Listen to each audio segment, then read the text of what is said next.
first biggest challenge na nangyari? After debut. Ano yung naalala niyong na-challenge kayo? Mga nasa... I think, as a group po, saktong-sakto po ng debut po namin siguro. Kasi, nagkaroon po kami ng press con po that time. And that day po, bumabagyo po noon. So, as in, baha po sa daan. So, wala po nakadating po na media.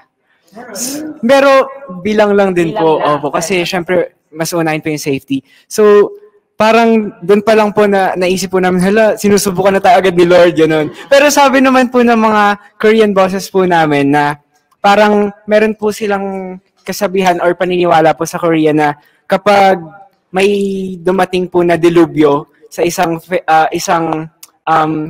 tawag doon, important day, parang ibig sabihin daw po nun magiging successful daw po yung kung ano man po yung ganap. So, yun po yung pinanghahawakan po namin na bumagyo nung debut natin, magiging successful tayo. You know?